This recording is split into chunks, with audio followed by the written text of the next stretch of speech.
അസ്സലാമു വറഹ്മത്തുള്ളാഹി തആല വബറകാതുഹു. സലാത്തുൽ ഫജ്ർ നിഅമത്ത. ഇതൊരു ഉമ്മ കൊണ്ടു തന്നു. ഉമ്മ എവിടുന്ന് വരുന്നേ? ഉറക്കനെ പറയും. ഇത് എത്ര റുപ്യണ്ട്? 15 റുപ്യ. ഇത് ആർക്കുള്ളതാ? എത്തിങ്ങൾക്ക് പാപങ്ങളുണ്ട് കേട്ടാ. ഇവിടെ വന്നീന്നോ? എന്തിനമ്മ വന്നത്? എന്ത് കാര്യം? എത്ര റുപ്യ കിട്ടാണ്ടായിരുന്നു? 5.5 ലക്ഷം രൂപ മോനിക്ക് കിട്ടാണ്ടായിരുന്നു. എത്ര കൊല്ലായി? 7 കൊല്ലായി അല്ലേ? ഇവിടെ വന്നിരുന്നോ? തൽബാബ് എന്തായിരുന്നു? കിട്ടുന്നായിരുന്നു. ഇപ്പൊ കിട്ടിയാ? അൽഹംദുലില്ലാഹ്. കണ്ടങ്ങള്, അള്ളാഹു ബർക്കത്ത് ചെയ്യട്ടെ. സ്വലാത്തുൽ ഫാത്തിന്റെ ബർക്കത്ത. 7 കൊല്ലായിട്ട് കിട്ടാത്തൊരു പൈസയാണ്. എത്ര? 5 ലക്ഷം, 5.5 ലക്ഷം. ഇവിടെ വന്നു. തൽബാ പറഞ്ഞു, എന്റെ കറാമത്തല്ല, ടച്ച് കറാമത്തൊന്നുമില്ല. ഈ സ്വലാത്തിന്റെ പവർ കൊണ്ട് ആ പൈസ തിരിച്ചു കെട്ടി. അള്ളാഹു ബറക്കത്ത് നൽകട്ടെ.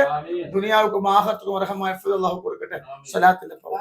അല്ലാഹു അക്ബർ, അല്ലാഹു അക്ബർ, അല്ലാഹു അക്ബർ, ലാ ഇലാഹ ഇല്ലല്ലാഹു, അല്ലാഹു അക്ബർ, അല്ലാഹു അക്ബർ, വലില്ലാഹിൽ ഹംദ്.